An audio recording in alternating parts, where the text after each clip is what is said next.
In the heart of the Caucasus, a decades-old knot has finally been untangled.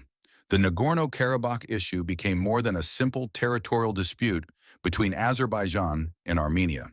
It drew in Turkey, Russia, Iran, and caught the attention of the entire international community.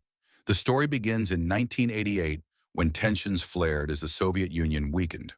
Armenians in Nagorno-Karabakh demanded unification with Armenia, while Azerbaijan resisted. Violence broke out, pogroms shook the cities, and by 1992, the First Karabakh War had begun. It ended in 1994 with a ceasefire, but not with peace. Armenian forces controlled Nagorno-Karabakh and 7 adjacent Azerbaijani districts.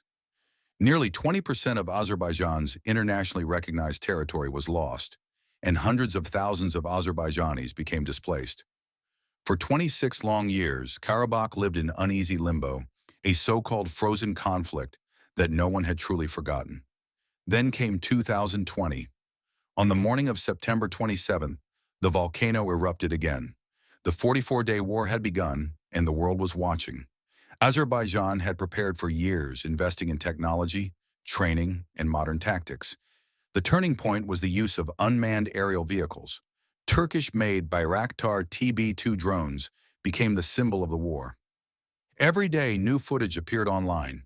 Tanks exploding, artillery destroyed, entire convoys eliminated with precision strikes. On YouTube, on Twitter, on Telegram, the comments all repeated the same line.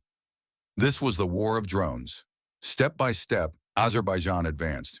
First Fuzuli, then Jabrayil, followed by Zangelan and Gubadli. But the decisive blow came with Shusha.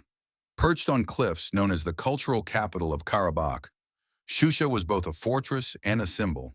Its fall was shocking. In Baku, crowds filled the streets celebrating victory. In Yerevan, despair spread rapidly. Viewers online debated endlessly. Was this Pashinyan's failure of leadership, or the result of Azerbaijan's careful preparation and Turkish support? On November 10, 2020, the war came to an abrupt end. A ceasefire was signed under Russian mediation. Russian peacekeepers entered the region. For Azerbaijanis, it was the return of long-lost lands, a national triumph. For Armenians, it was humiliation and loss. For many in the YouTube comments, however, one point stood out. Moscow promised to defend Armenia, but when it mattered, Russia didn't deliver. The reaction of the West also became a subject of heated debate. The United States and the European Union, preoccupied with the pandemic and other crises, played almost no role. In comment sections, people asked, where was the West? Turkey was on the ground and at the table, but the US and EU were nowhere to be seen. Today, Nagorno-Karabakh is fully under Azerbaijani control. But this is not the end of the story. Now the conversation has shifted to the Zangezur Corridor, a proposed route that would connect Azerbaijan to its exclave of Nakhchivan. Supporters say it could open a trade artery stretching from Turkey all the way to Central Asia and even China. Skeptics, particularly in Armenia and Iran, fear it could change the balance of power in the region. On social media, speculation is constant. If Zangezur opens, the entire map of Eurasian trade will be redrawn.